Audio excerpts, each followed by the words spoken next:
Kagaya nga po nung nabanggit kanina, today is the last Sunday of January. Amen. Sabi nung iba, ito daw yung pinakamabilis na January sa kasaysayan. Do you agree? Ang bilis, no? Tatapos na po, magpe-February na. And di nyo ba alam na 11 months na lang, New Year na ulit? Amen. Kumusta po? Kumusta po kayo? Yung mga araw na hindi tayo nagkikita-kita, pero siyempre alam naman natin na kahit nga malayo tayo physically, but we are near in spirit, we pray, di ba? We pray to each other at alam ko na yung mga battles natin talaga ay mapagtatagumpayan natin dahil kasama natin ang Panginoon. Okay. Now, I would like to start this message with this passage in Book of Colossians, chapter 2, verses 6 to 10. Okay, sabi po dito in verse 6, and now, just as you accepted Christ Jesus as your Lord. Sino dito yung tinanggap na si Jesus bilang kanilang personal Lord and Savior? So, okay. So, obviously, na ito pong message na to, itong verse na to, itong passage na to, para ito doon sa mga nanampalataya, tumanggap, nagtiwala sa Panginoong Hesukristo. Okay? So para sa iyo to. Sabi mo sa katabi mo, para sa akin ito. Okay. So, and now, just you accepted Christ Jesus as your Lord, you must continue. Ayan. So, importante ba magpatuloy? Amen. Nagpapatuloy tayo sa Panginoon anuman ang kalagayan, sabi nga natin, di ba? Mananatili ka ba, magko-continue ka bang magtitiwala, mananampalataya sa Panginoon kahit na hindi maganda ang kalagayan? Kasi parang nature ng tao, no, na masarap lang mag-pray pag blessed, no? Pag mayroong bagong blessing, ang sarap mag-pray, ang sarap magbasa ng Bible. Paano kung nandoon ka sa pagsubok? Will you continue? Will you keep on believing? Diba? So you must continue to follow Him. Let your roots grow down into Him and let your lives be built on Him. Then, your faith, pagsabi nga po, faith. Kasi ngayong umaga po, we'll talk about faith. Then your faith will grow strong in the truth you were taught. Alam mo, nung pinag-aaralan ko po to, sabi dito, your faith will grow strong in the truth you were taught. Ang tagal nyo na pong nakikinig ng mensahe. Ang tagal mo nang nagbabasa ng Bible. Napakarami mo ng seminar na inatinan. Tama po ba? Ang dami mo ng mga sermon na narinig. Mukhang ang kulang na lang ay application. Amen po ba? Kaya sabi natin, di ba, hindi tayo nakikinig ng mensahe, hindi tayo nagbabasa ng Bible para lang dumami lang yung kaalaman natin. Di ba? Ginagawa natin yon dahil gusto natin yung root natin, di ba, lumalim. Mas makilala natin ang Panginoon. Maging strong tayo, di ba? Doon sa mga natutunan natin. At ito po yung ating maipamuhay. And you will overflow with thankfulness. Diba? Dapat ang buhay talaga natin punong-puno ng pasasalamat. So do not let anyone capture you with empty philosophies and high-sounding nonsense that come from human thinking and from the spiritual powers of this world. Ito po kasi, alam nyo, pinraphisahin naman talaga to. Dadating talaga ang time talaga na mas paniniwalaan talaga ng tao yung mga sabi-sabi. Diba? Paniniwalaan nila yung mga superstitious. Diba? Paniniwalaan nila yung mga kung ano-ano na sabi-sabi ng tao, mga human thinking, diba? So, rather than from Christ, for in Christ lives all the fullness of God in human body. So you also are complete through your union with Christ, who is the head over every ruler and authority. So, ang title po ng message natin today is Faith Push Out Fear. Ayan. Kasi alam nyo ba na ang opposite po ng faith ay fear? Okay. Kasi either of the two, okay, na kung paano ka nabubuhay o namumuhay. Ikaw ba ay namumuhay sa pananampalataya o ikaw ay namumuhay sa puro na lang lagi takot? Yan, worries. Kasi alam nyo po ba that God called us to trust Him and to live by faith. Okay? And not by sight. Okay? So, we need to focus, church, ito yung antidote kasi ng fear eh. Kailangan mag-focus tayo doon sa mga promises ng Panginoon at siguro tigilan na natin mag-focus sa mga problems at kailangan nating i-feed ng faith yung ating mga sarili and not fears. Anong sabi ng 2 Corinthians chapter 5 verse 7? For we live by faith and not by sight. Amen po ba? Na ito po yung we are called by God to trust Him and to live by faith and not by sight. So, dito po ay isang narrative actually itong message na ito ngayong umaga. At ito po ay makikita natin at aalalahanin natin yung story ng mga Israelites. Okay? This is the story of the people of God, the Israelites, the Israel, when God promised them the possession of the so-called promised land. Beginning pa lang ng taon, naririnig nyo na, promised land, promised land. So ibig sabihin ito yung mga pangako ng Panginoon sa atin. Kasi ang Diyos meron siyang ipinangako sa bayan ng Israel, di ba? The promised land, ito yung land filled with milk and honey. Okay, sa atin naman today, sabi ko nga, buhay pa rin yung promised land eh. Kasi yung word of God, makikita mo diyan kung ano yung mga promises ng Lord sa iyo. Okay. So, ngayong umaga, we'll do a lot of reading, okay, para mas maintindihan natin yung ating message ngayong umaga. At ang ating pong sermon today ay manggagaling sa Book of Numbers in the Old Testament. So kung may Bible ka o ikaw po ay nagte-take down notes, so isulat nyo na lang po itong mga passages natin. Again, sabi ng Bible, everything is written. Okay, everything is written to serve as an example to us. Tama? Kaya daw isinulat yan para meron tayong modelo. Okay, meron na tayong, kumbaga parang hinedge up na tayo.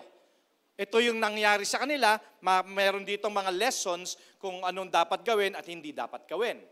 Kaya daw isinulat ito mga to, everything is written to serve as an example to all of us today. Okay, in Book of Numbers chapter 13 verses 1 to 3, tingnan niyo po ito, sabi dito, tinawag ng Panginoon si Moses. The Lord said to Moses, send some men to explore the land of Canaan, which I am giving to the Israelites from its ancestral tribe. Send one of its leaders.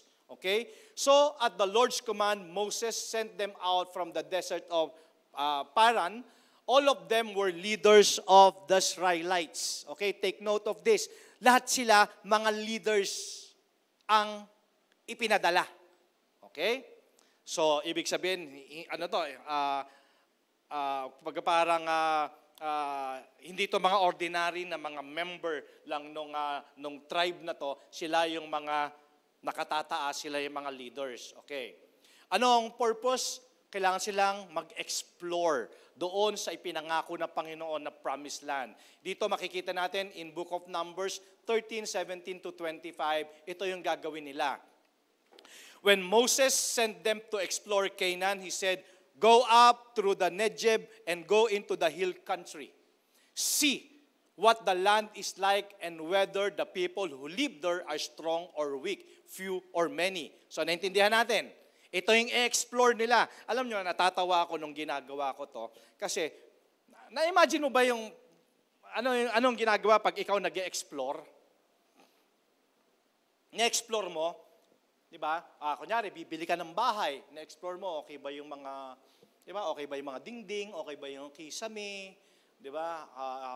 Ine-explore mo talaga lahat ng corners, di ba? Naintindihan nyo? Kasi importante ito yung purpose nila, exploring eh. Exploring. Ewan ko naintindihan niyo. Iba kasi kayo, alam ko nasa isip niyo pag exploring eh, pagka merong eat all you can, di ba? Na-explore mo dito, ano bang meron dito? Ito, ano bang ulam dito? Ayan ang mga na-explore natin ngayon eh. Pero dito, sabi dito ni Moses, explore ninyo, tingnan ninyo kung anong klaseng land meron doon at kung sino yung mga nakatira doon, sila ba yung mga strong or weak? Marami ba sila? Tingnan ninyo. Verse 19, what kinds of land do they live in Is it good or bad? What kind of towns do they live in? Are they unwalled or fortified? How is the soil? Is it fertile or poor? Are there trees in it or no, or not? Do your best to bring back some of the fruit of the land. Yan, di ba? So that time, it was the season for the first ripe grapes. So verse 21, so they went up and explored the land from the desert of Zin as far as Rehob, toward Lebo Hamat. Verse 22, they went up through the Negev and came to Hebron, where Ahiman, Shishai, and Talmai, the descendants of Anak, live. Okay, mamaya maintindihan nyo, sino itong descendants ni Anak? Okay, Hebron had been built 7 years before Zoan is in Egypt. So verse 23, when they reached the valley of Eshcol, they cut off a branch bearing a single cluster of grapes. Anong bili sa kanila? Okay, magdala nga kayo ng prutas kung anong meron doon. So ang ginawa nga nila, natawag sa ganun, pumutol nga sila ng cluster, okay, ng grapes. So two of them carried it on a pole between them, along with some pomegranates and figs. That place was called the Valley of Eshcol because of the cluster of grapes the Israelites cut off there. At the end of 40 days, they returned from exploring the land. So 40 days po nilang in-explore yung land. At nakita nga nila, sabi nga natin, ito pala ay season ng pamumunga ng mga grapes. Ito yung sinasabi natin na ito, in Numbers 12:26-33, ito na, after 40 days, bumalik na itong mga leaders, ayan, ng bawat tribes para sila ay mag-report na sa kanilang exploration. Okay, in verse 26, chapter 13, they came back to Moses and Aaron and the whole Israelites community at Kadesh in the desert of Paran, where they reported to them and to the whole assembly and showed them the fruit of the land. Okay. So, dala-dala nila yung grapes. Ito yung sinasabi natin na yung grapes, di ba? Nakakita na ba kayo ng grapes na 2 tao ang may bitbit? Ganon po, ganon kalalaki. Now, magpapatinanad, bakit ang lalaki ng grapes dito? Verse 27, they gave Moses this account. Ito na, nag-report na sila. Sabi nila, we went into the land to which you sent us. Nanggaling kami doon, boss, nakita namin. And it does flow with milk and honey. At ito yung bunga. So, sabi nila, totoo nga. Totoo yung promise ng Panginoon. Yung promised land na yun talaga. Talagang ito yung lugar talaga siya. Filled with milk and honey. Ibig sabihin talaga, sagana. Sagana yung lugar. Diba? Sabi ng Lord, itong 2025 talaga, He will provide. Sasagana ka. Amen? Hindi dahil sinabi ng horoscope mo yan. Pero promise ng Lord sa iyo yan. Sasagana ka ngayon, 2025. Do you agree? Yes. Di ba, promise ng Lord, breakthrough ngayon, 2025. Totoo, nakita namin. May mga nauna na nga. Yeah, parang gano'n, di ba? At ito nga yung fruit. Ito yung katunayan. Ito yung bunga na katunayan talagang sagana talaga yung lugar. In verse 28, but the people who live there are powerful. Yan. And the cities are fortified and very large. Okay. We even saw descendants of Anak. Yon. Sino yung mga descendants ni Anak? The Amalekites live in the Negev.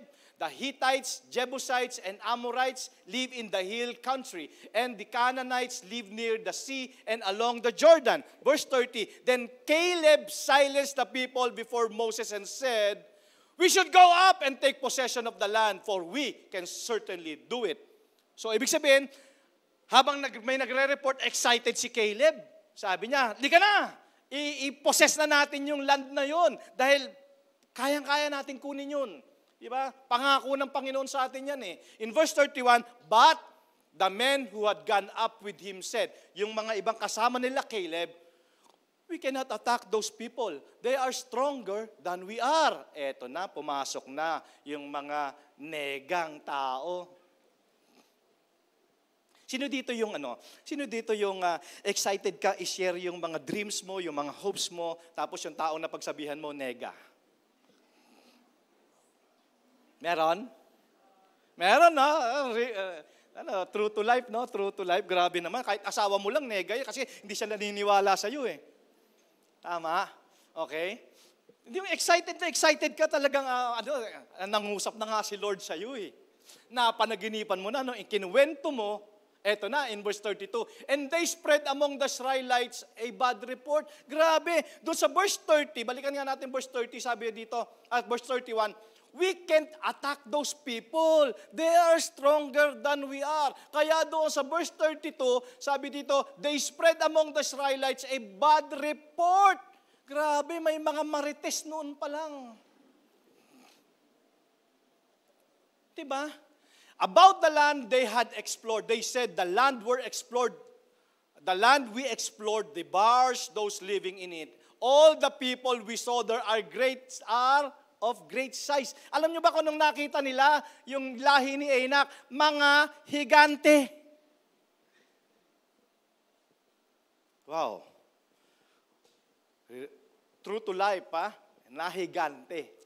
In verse 33, we saw the Nephilim there, the descendants of Anak, come from the Nephilim. We seemed like grasshoppers. So, binuhin mo yun? Tinan mo nakakita sila ng higante. Nung nakakita siya ng higante, nakita niya rin yung sarili niya. Ano? Nakita niya, nanliit siya. Nakita niya yung sarili niya. Sabi niya, para lang akong, ano nga sa Tagalog yung grasshopper? Tipaklong. Pero sino dito yung pagtingin mo sa salamin, mukha kang tipaklong? Tingin mo. Di ba ganun nila nakita yung sarili nila eh? Di ba? Nung makita nila yung giants, sabi nila, ang liit lang namin, para kaming tipaklong. In our eyes, and we look the same to them. Now, church, dito, makikita natin merong dalawang klase ng tao. Okay? Dalawang klase ng tao. Living by faith and living by fear. Di ba? Ano yung sabi kanina sa 2 Corinthians 5:7? 5:17, we live by faith, not by sight. Okay? Numbers 14, verses 1 to 9. That night, all the members of the community raised their voices and wept aloud. Grabe naman. Kwento pa lang yung narinig nila. Nag-iyakan na. Ha? Church? Kwento pa lang. Kaya, sabi ko, yung marites pala, noon palang meron na, no? Pero alam niyo bang meron ngayon? Hindi ko lang alam. Meron ba dito pangalan John Michael? Wala. Yun daw ang bago ngayon John Michael, yung andyan ka lang pag may kailangan.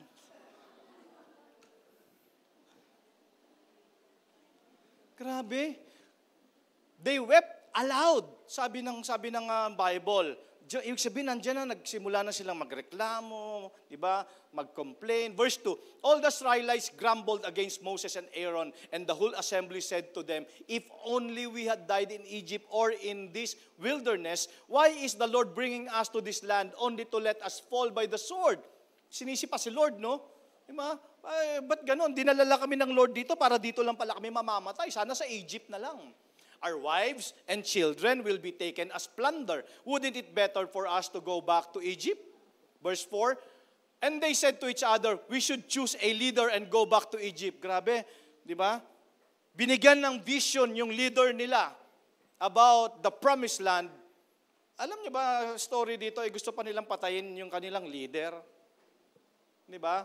Sabi nila, pumili na lang tayo ng iba, yung leader na, Sino dito yung pag hindi mo gusto yung pinasusunod ng leader mo, hahanap ka lang ng ibang leader.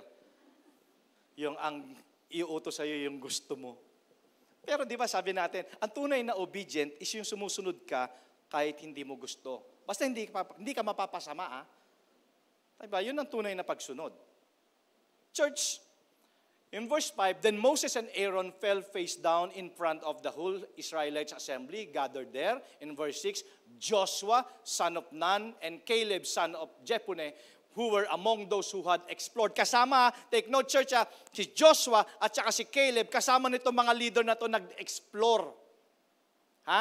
Church, now, who were among those who had explored the land, tore their clothes, and said to the entire Israelites assembly, the land we passed through and explored is exceedingly good. The word exceedingly, sobra. Diba? Sobrang ganda. Sobrang ayos. Talagang sobra sagana. Okay.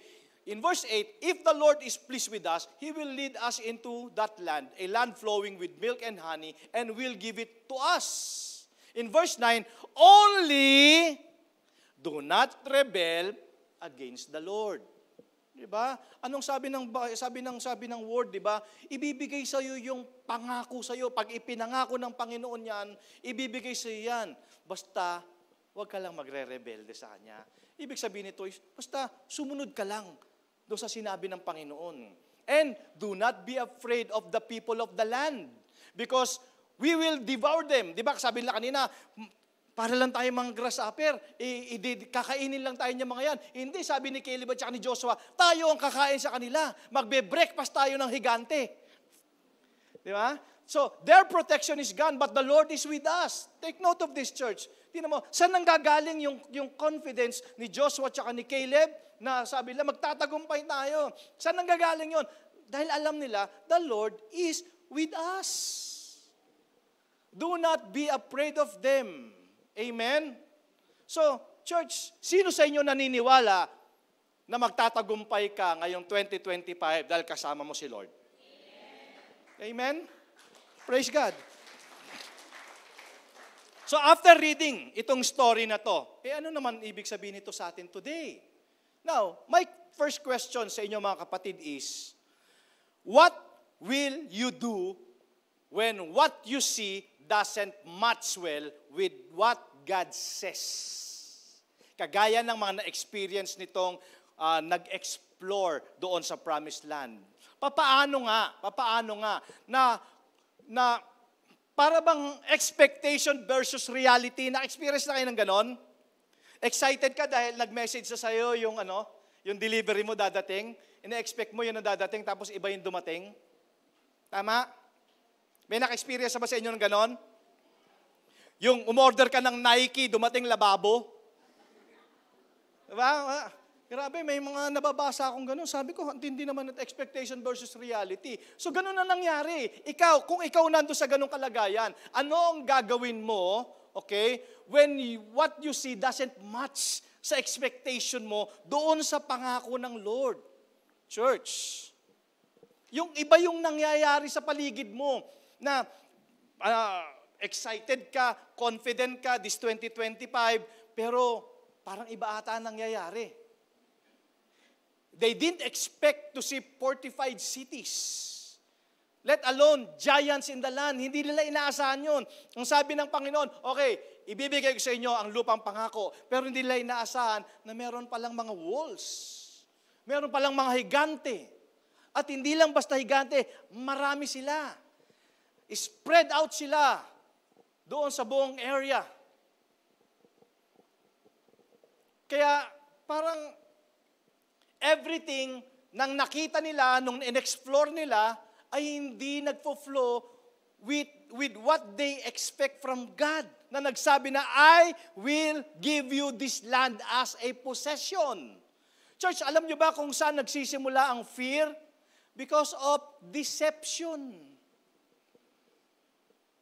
Deception. Yung mga nasa paligid na nakikita natin, meron kang pangakong pinangahawakan eh. Sige nga, ano ang promise ni Lord na pinangahawakan mo? This 2025. Lord, ang pinanghawakan ko, Lord God, is you will provide. Lord, pinanghawakan ko, sabi mo, Lord, if I will serve and obey, I will spend my days in prosperity and life in pleasure. Lord, pinanghawakan ko na this 2025, restoration. Dahil yun yung will ng Lord eh. Ang Lord, breakthrough, pinanghawakan ko yan. Lord, ano pinanghawakan? Healing, pinanghawakan ko yan, Lord. Pero, may deception si Satan. Iba yung nakikita mong nangyayari sa paligid mo. Tama? Deception yun. Pero sabi nga natin, yung mga nakikita natin, mga facts lang yan, hindi yan truth. Kaya pala sabi ng Bible, John 14:6, I am the way, the truth. So ang paniwalaan mo yung truth, yung salita ng Panginoon, yung pangako sa'yo. Again, we live by faith and not by sight. Kasi ang nangyayari sa atin, ang issue pala dito mga kapatid, nadideceive na tayo, mas pinaniniwalaan na natin kung ano yung nakikita natin. Kaya pala ang definition ng faith is yung pananampalataya sa mga bagay na inaasa mo na hindi mo pa nakikita. Tama? And that is faith is all about.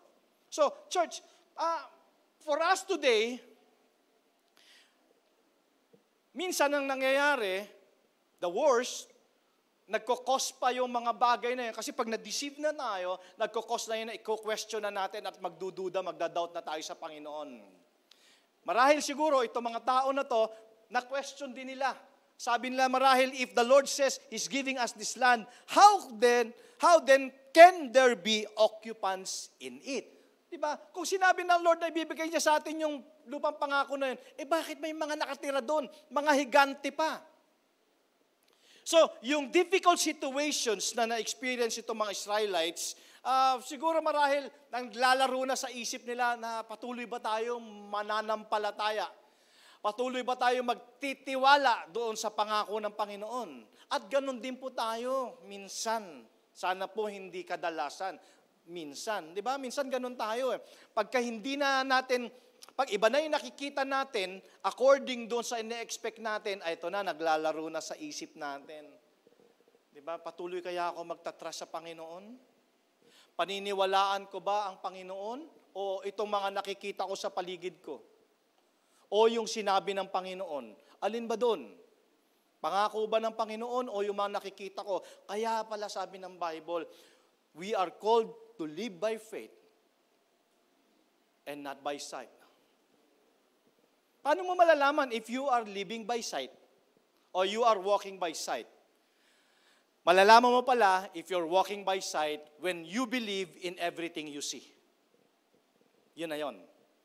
Then, paano mo malalaman if you're living or walking by faith when you believe in everything na sinabi ng Panginoon? Okay ha? Kuha nyo na. So ngayon, anong pinaniniwalaan mo? Kasi minsan, parang it contrast doon sa, pinaniniwalaan ko, God will provide, pero bakit wala? Sabi niya, He's the God that healeth us, pero bakit hanggang ngayon?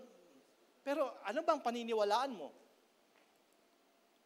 Church, I want to share with you two principles that you can hold on to when you face a challenging situations in life.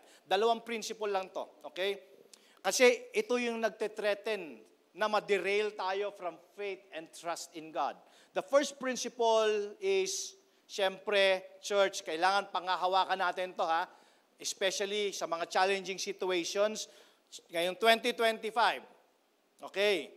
At sa mga dadating pa pong panahon na taon, first principle that we must hold on to. Number one is focus on the promise, not on the problem. Di ba? Fix your eyes doon sa pangako. Kasi kung nakafocus ka na lang sa problema, hindi ka na makakaalis doon. Ang mga athletes, di ba? Mga athletes na nagko-compete, alam mo ba, isa sa mga focus nila is yung prize? Tama ba? Pag sumali ka sa isang competition, well, of course, isa sa mga motivation mo yon is yung premyo. Tama? Anong premyo? You remember David? You remember David? Sabi, anong premyo pag napatay ko si Goliath? Ha? Giant ha? Anong premyo? Mapapang-asawa mo yung anak ng hari, ma-exempt na kayo sa mga taxes, di ba? Yan sabi ng Bible, di ba? So tunay nga na pag tayo ay nasa isang competition, nasa isang battle, dapat nakafocus tayo sa prize. Okay? Dahil yung prize na yun ang pangako ng Panginoon. It's always rewarding, mga kapatid. It's not easy, but it's worth it. Okay, so first, focus on the promise. Magfo-focus tayo, mag-hold tayo doon sa sinabi ng Panginoon, hindi doon sa hindi niya sinabi. Okay, when you have conflicting situations, church, mag-stick ka lang kung ano yung sinabi ng Lord sa'yo. Sabi nga, patuloy ka bang magtitiwala sa Panginoon kahit hindi mo naiintindihan? Maraming bagay sa buhay natin na patuloy tayong titiwala sa Panginoon. Kahit, Lord, hindi ko talaga maintindihan nangyayari sa akin, pero still, I'll keep on believing. Tama ba? Marami. Ikaw mismo, marami kang katanungan bakit nangyayari. Pero, church, kailangan mo magpatuloy. Continue. To keep on believing. Merong isang funny story. Isang bata. Itong bata daw na to confused. Confused siya. Okay, a little girl, tinanong niya yung nanay niya, Mami, saan ba nagsimula talaga ang tao? Diba? So, si Mami, sabi niya, anak, ang tao, nagsimula yan kay Adam at saka kay Eve. Okay, so, ang ginawa ni Mami, binukas niya yung Bible niya, binasa niya sa kanyang anak na babae, yung Book of Genesis. Okay, later, nung tinanong naman itong bata na to ang kanyang daddy, sabi niya, Daddy, saan ba nanggaling ang tao? Sabi naman ng daddy niya, ang mga tao kasi ay nag-evolve yan mula sa unggoy. Siyempre, sinong hindi mako-confuse? Tama. So ngayon, dahil itong bata na to ay confused, itong batang babae na to confused, bumalik siya sa mami niya, Mami, sabi niya gano'n, bakit sabi ni daddy, bakit di ba yung sinasabi niya, ba't sabi ni daddy, ang tao daw nagsimula sa unggoy? Ikaw naman sabi mo kay Adam at saka kay Eve. Anong sagot ni Mami? Anak, ganito yan. Yung kinuwento ko sa iyo at yung kinukwento ni daddy mo, yung kinuwento ni daddy mo, kasi yun yung side ng family nila.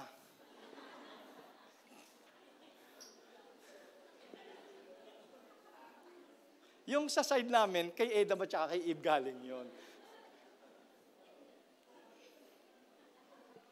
Amen. Tignan mo yung katabi mo. Sang side ba galing nga? Excuse me. Ginising ko lang po kayo. Ginising ko lang kayo. Masyado kayong serious eh. Church, principle number one. Principle number one. In challenging situations, focus ka sa promise, not sa problem. Alam ko, ngayon, meron kang mga pinagdadaan ng mga problema. Pero sa kabila ng lahat ng problema mo, may pangako ang Lord. Amen. Doon ka mag-focus. Okay, listen to this. Are you ready? Nung ipinangako ng Diyos sa bayan ng Israel na ibibigay niya ang promised land, church, hindi niya sinabi na walang giant sa lugar. Amen. Nung sinabi ng Lord na ngayong 2025, bibigyan kita ng negosyo, hindi sinabi ng Lord na magiging madali. Nung sinabi ng Lord na, okay, ngayong 2025, makikilala mo na yung Mr. Right o Miss Right, hindi naman sinabi ng Lord na mabait. Babait pag nakilala ka. Now, are you getting this? May mga promises ang Lord, doon ka mag-focus. Huwag ka mag-focus doon sa hindi niya sinabi. Kasi hindi naman sinabi ng Lord na easy. Tama. O youth, gagraduate kayo ngayon. Pero siyempre may final exam. Hindi ganun kadali. Tama ba? Nung sinabi ng Lord sa mga disciples niya, cross over the other side of the lake. Hindi niya sinabi na may bagyo. Pero you will cross. Tama. Para bang sabi nga sa buhay oo, sabi niya, may mga waves, may mga bagyo, pero makakarating ka ng safe. Yun ang pangako ng Panginoon. Amen ba? Di ba? Hindi sinabi ng Lord na, okay, bibigay ko sa inyo yung promised land, ha? Yun lang. Kaya nung nakita nila, parang expectation versus reality. Bakit may mga nakatirang higante? Paano na to? And same with us, church, today. Ano ang mga pangako na pinangahawakan mo? So promise ka lang doon. It's not easy, but it's rewarding. Focus on the promise. Focus ka lang sa price. Church, di ba? Sabi nga ng Bible, in its proper time, you will reap your harvest if you do not give up. Ang problema ng maraming mga tao is they worry about what God did not say. Yun lagi ang pinag-aalala natin. Hindi naman sinabi sa'yo ng Lord na easy. So, yung pangako na lang. Basta, kahit ano pa mangyari, pinangahawakan ko yung pangako ng Panginoon. Alam ko, it's not easy. Alam ko may journey. Di ba? Alam ko, may battle. Pero alam ko, makakarating ako doon, makakakross ako, safe. So, stick na lang po tayo doon sa pangako ng Panginoon. Focus on what God has already promised. Focus on the promise, not on the problem. Ayan. Kasi alam naman natin, church, we can do all things. In Christ, ma-overcome natin lahat. Church, personal experience ko, wala naman akong battle na hindi ko napagtagumpayan eh. Hindi dahil sa akin, napagtagumpayan ko kasi alam ko, kasama ko si Lord. If God is for us, who can be against us? Ibig sabihin, sino magtatagumpay kung si Lord ang kasama natin? Pero hindi madali. Diba? Hindi ko sinasabi na life is easy, wala ka nang gagawin, diba? Pero alam ko, church, we can do all things through Christ who gives us the victory and strength. Kasi naniniwala ako may dahilan ng Panginoon to every trial and problems eh. Kaya ka meron yan, may reason, may dahilan ng Lord. Basta ang task lang natin is to hold on to His Word. Trust Him without fail. So, yun yung principle. Principle yan, church, na ako personally talaga, though hindi naman perfect, pero talagang yan talaga yung pinangahawakan ko talaga. Talagang wala na. Yan na, talagang hanggang sa tawagin na tayo ng langit, yun talaga na lang yung gagawin natin, panghawakan natin ang pangako ng Panginoon. Kasi alam niyo po kung bakit. The issue here is, ano ba yung pinaniniwalaan mo? Yung nakikita mo ba? O yung pangako ng Panginoon? Kasi sabi, Bible, live by faith, not by sight eh. Diba?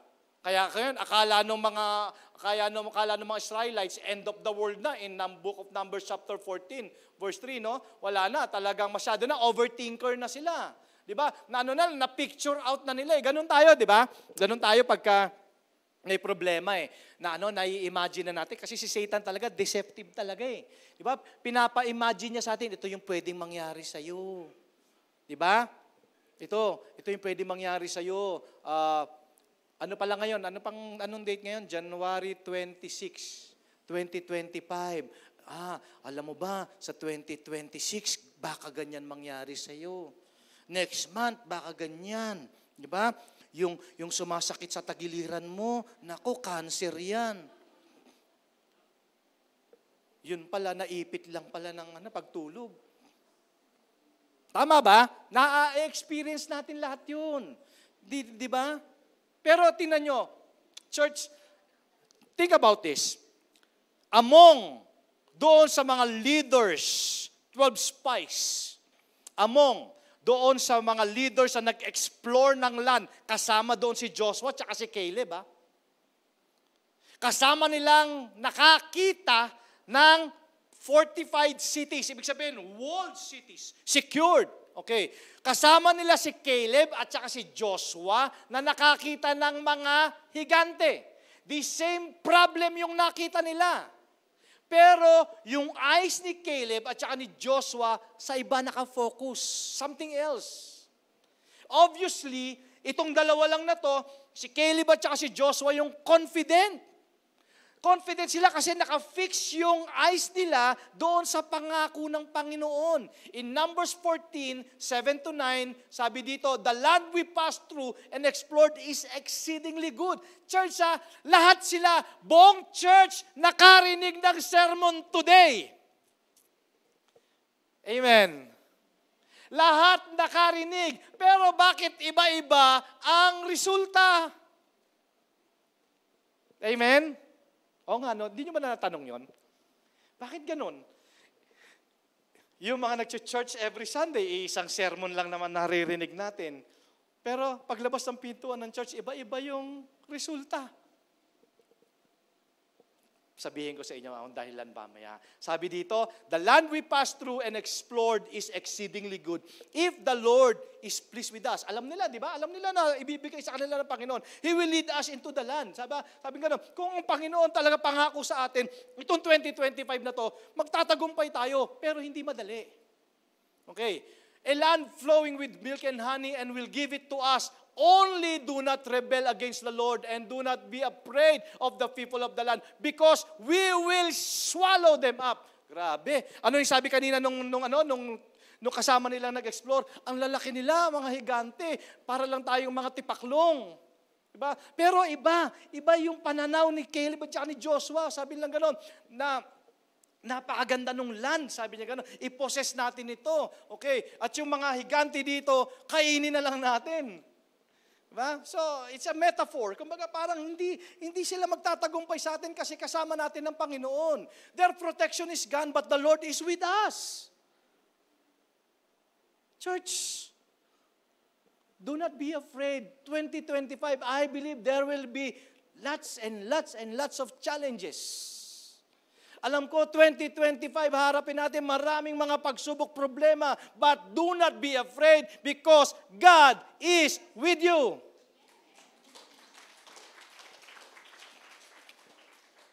How can be the same group of people, of leaders, seeing the same sight, hearing the same sounds, ending up with different attitude? Bakit nga ba ganun? Pare-pareho naman nilang nakita, pare-pareho lang narinig. You know what's the answer? It's all about perspective. It's all about perspective. Sabi nga, you cannot expect to live a positive life with a negative mind. Amen? Negative mind. Kaya sabi ko sa inyo, may mga tao talaga, ayokong kausap talaga yung mga nega. Diba? Ang kausap mo, nega, napaka-nega naman ito. Nag-share nga ako sa iyo ng mga dreams ko. Diba? Naku, hindi mo kaya yan. Ikaw pa. Gano'n pa, no? Ikaw pa. Merong isang kwento ulit. Meron dong salesman na nagbebenta ng Nike. Okay? Pinadala siya ng boss niya doon sa remote country.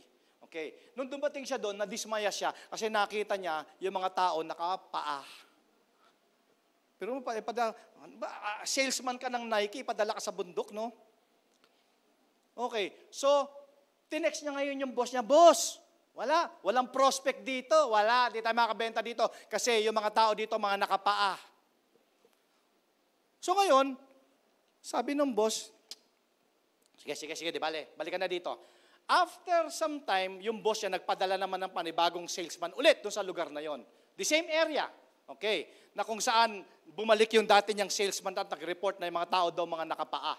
Okay. Pagdating doon ng bagong salesman, okay, tinext niya, boss, there's a great potential.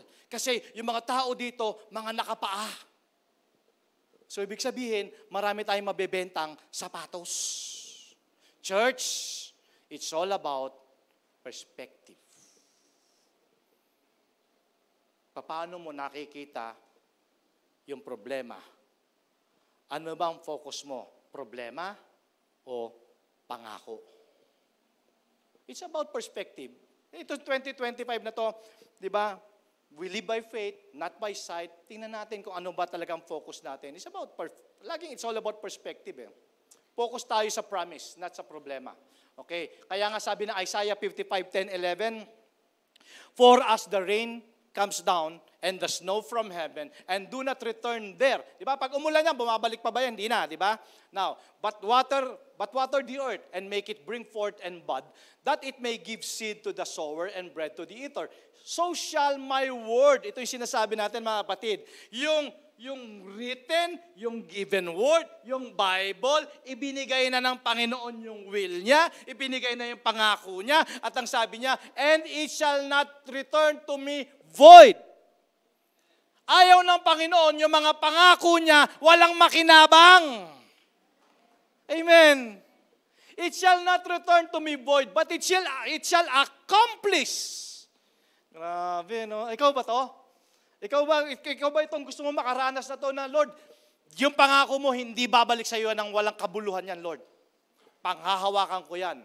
Kaya sabi ng Lord, no, but it shall accomplish what I please, and it shall prosper in the thing for whom which I sent it. Ipinadala na sa iyo yung word. Diba? Ipinabasa na sa iyo yung word. Kailangan mo lang panghawakan, ipamuhay, paniwalaan, pagtiwalaan. It shall not return to me void, but it will accomplish its purpose to whom I sent it. So that's the first principle. Church, first principle in challenging times. Alam ko, 2025, I'm not declaring, pero alam ko, challenging to. Challenging for many of us. Pero focus on the promise. Focus ka lang sa promise. Ano mga pangako ng Lord? I will never leave you nor forsake you. Diba? I will prosper you. I will heal you. I will give you the desires of your heart. But just do not rebel. Kaya sabi ng Panginoon, basta huwag ka lang lalayo. Amen? And number 2, second principle is this. Do not believe everything you hear. Minsan, kaya tayo naliligaw ng landas kasi kung ano-ano ang pinakikinggan natin. Ano nangyari doon sa mga tao ng bayan ng Israel? Nakinig sila doon sa 10 na mayroong negative report. Sabi ko nga sa inyo, 12 silang pinadala eh. Kasama si Caleb at si Joshua. Pare-pareho nilang nakita yung lugar, pare-pareho nilang nakita yung giant, pero bakit iba ang report ng 10 at iba yung report ng 2? It's about perspective. Kaya nga sabi ko, ang marites nakakahawa. Tama. Do not believe everything you hear. Ang paniwalaan mo, yung sinabi sa iyo ng Panginoon. Amen.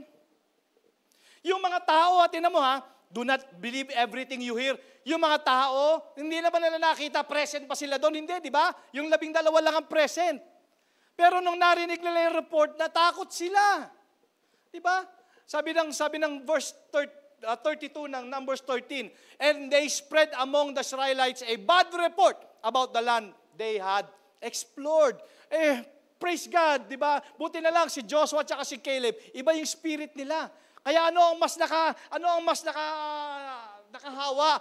Siyempre, greater is He, the Spirit in us, than any spirit of this world. Yung spirit ni Joshua at ni Caleb, yung more contagious. Kaya at the end of the story, alam natin, sumugod pa rin sila. Diba? Marami ang takot sa giants. Church, giants, for us today, it represents big problems. Grabe ako, na-experience ko din po yan in my life. Minsan, gusto ko na lang takasan yung mga problema, gusto kong talikuran yung mga problema, pero hindi pala kailangan mong harapin. And do not be afraid, ang sabi ng Panginoon, because I will be with you. Naniniwala ba kayo na promise ng Lord sa yan that He will be with us? Do you agree? Church, say amen. Naniniwala ka ba na kasama mo ang Panginoon sa lahat ng panahon? Amen. Therefore, do not be afraid. Ako, sabi ko, church, maniwala po kayo kahit saan ako pumunta. Diba, sabi nga, naririnig ko talaga sa nanay ko, nanonood yung nanay ko. Sabi niya, kung sa demonyo nga, hindi ako natatakot sa problema pa. Totoo nga naman. Diba? Yung mga masasamang spirito, masasamang spirito, sa iyo takot yun, Sa atin takot yun. Read the book of Psalms. Nga lang, dinisid kasi tayo Sila ang takot sa atin, nanginginig ang kanilang mga ipin, makita ka pa lang. Tama? Amen. So praise God, iba talagang spirit ni Caleb at ni Joshua. Amen? Kasi takot tayo sa giants. Takot tayo sa giant. Pag nakakita tayo na malaki na may balbas. Giants na tingin natin doon. Takot tayo doon. Sabi ng Numbers 14:11, the Lord said to Moses, eto na. Church, I would like also to, paano ba sasabihin natin? To get your attention dito sa passage na to. Kasi si Lord ang nagsabi mismo kay Moses Sabi niya, how long will these people treat me with contempt? How long will they refuse to believe in me? In spite of all the miraculous signs I have performed among them. Church, hanggang kailan ba tayo magdududa sa kakayanan ng Panginoon? Ang dami na nating reference ng goodness na ginawa niya sa buhay natin. Tama? Hanggang kailan? Well, sabi ko nga sa inyo, maaari siguro, in times, we believe, pero meron mga times na nagdududa tayo. Pero dapat hindi siya pwede mag-coexist eh. Alam niyo ba yon? Yung faith at saka yung fear, hindi pwedeng mag-coexist. Minsan nananampalataya, minsan natatakot, minsan takot, minsan nananampalataya. Meron bang ganun? Amen. Kaya sabi ng Lord, how long will these people treat me with contempt? How long will they refuse to believe in me in spite of all? Diba? In spite, grabe, nakita nyo na, hinati ko na nga yung dagat. Kumain na kayo galing sa langit. Yung mga kasuotan ninyo, 40 years, hindi yan nag-wear out. Ano pa ba ang gusto ninyong paniwalaan? Diba? Ang tagal ko na nagpo-provide para sa'yo. Pinagaling na kita. Inayos ko na, ni-restore ko na yung family mo. Ano pa ba ang hindi ko kayang gawin? Parang ganun sinasabi ng Lord eh. Pinagaling na kita. How long? In spite of all the miraculous signs I have performed among them. Kaya church, lesson for us, nung tinawag ni Jesus si Peter to walk on the water, alam nyo ba, isa sa mga reason ni Jesus, tinitrain niya si Peter na mag-trust doon sa word. Hindi yun sa nakikita niya. Tama? Noong mga unang sandali, si Peter, excited pa siya, nagtatrust pa siya doon sa pangako, sa word ng Lord. Nga lang nung nakita niya na yung mga waves, naramdaman niya na yung malakas na wind, doon na siya lumubog. Church, believe me, ang simula ng pagbagsak natin, pag lumayo na tayo sa Panginoon at nag-stop na tayo magtiwala sa Kanya. Amen? Kaya ang bilin niya sa atin, di ba? Just do not rebel. Just follow. Pero yung 10 spies, they fed on the negative report. They lost the battle even before it started. Marami sa ating ganyan. Hindi pa nagsisimula ang laban, talunan na. Kasi, sa mind pa lang natin, pag talo na tayo, church. Because of fear, because of deception of the Satan. Okay, Numbers 14:9, only do not rebel against the Lord and do not be afraid of the people of the land. Sabi na nga ng Panginoon, di ba, huwag kang matakot. Basta ngayong 2025, hindi man yan easy, pero ako ang bahala sa'yo. Sabi mo sa katabi mo, si Lord ang bahala sa'yo. Amen? Kung tingin nila sa atin tipaklong, ang tingin ko sa kanila, breakfast. Because we will devour them. So, but the Lord is with us. Do not be afraid of them. Alam mo kung anong naging consequence ng unbelief nila? In book of Numbers 14:29-30, sabi dito, in this desert, your bodies will fall. Every one of you, grabe oh, nabasa nyo na to? Every one of you 20 years old or more who was counted in the census and who has grumbled against me, none of you will enter the land I swore with uplifted hand to make your home except Caleb, son of Jephunneh, and Joshua, son of Nun. Consequence ng unbelief, consequence ng reklamador, consequence, walang 20 years old and above na nakapasok sa promised land except for Caleb and Joshua. Sino dito yung 20 years old below? Taas kamay. 20? May pag-asa pa kayo. Grabe. Grabe. Pero hindi naman sa atin to applicable ngayon na kasi ako, ilang taon na ako? 45 na ako eh. Hindi, joke lang po yan. The consequence, no? Diba? No, kung gusto mo na itong 2025, talagang makamtan mo talaga ang pangako ng Panginoon, just follow Him. Obey. If you study closely, the people's unbelief in God is belief in self. Yun na. Paano mo ba nakikita yung sarili mo?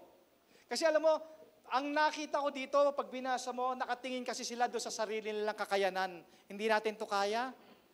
They were trusting themselves. Di ba? And they're living by sight and not by faith. Gusto nila makapasok sa promised land on their own merit. But Joshua and Caleb, otherwise, nagtiwala sila sa Panginoon. Church, ngayong 2025, of course, sa mga dadating pa pong panahon, ang kailangan mo magtiwala sa Panginoon. Amen? Kasi yun ang problema nila eh. Tinignan nila yung sarili nilang kakayanan. I know, ngayong 2025, may desire ka. Gusto mong mag-business. Tama. Pero wala kang puhunan. Pero ang tinitingnan mo, kasi yung sarili mong bulsa. Ba't di mo tingnan yung bulsa ni Lord? Wow, pastor, parang something big yun. Yes, because we serve a big God. Amen? Kasi ang problema, tinitingnan mo ang sarili mo, sabi mo sa katabi mo, huwag mong tingnan kasi yung sarili mo, ang tingnan mo si Lord. Amen? Kaya tuloy, hindi sila nagkaroon ng conquering spirit.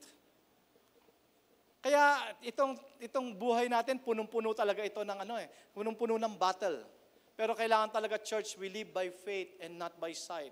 Don't believe everything you see, and don't believe everything you hear. Malinaw, ha? Church, dalawang principle lang iiwan ko sa inyo. Ulitin ko po. Focus ka sa promise. Huwag kang basta-basta maniwala kung ano ang nakikita mo. Do not focus on the problem. And next principle is, do not believe everything you hear. Kasi talaga ang marites nakakahawa. Amen? Di ata kayo agree. Amen? No, grabe, kaya dahil ang consequence, naniwala sila sa sabi-sabi, hindi sila nakapasok sa promised land. Kung ikaw maniniwala ka sa sabi-sabi ngayong 2025, maniwala ka, hindi ka naaabot ng 2026. Pero kung gusto mong itong 2025 na to, church, victorious. Di ba? The desires of your heart, church, fix mo lang eyes mo sa Panginoon. Magtiwala ka. God can do it for you.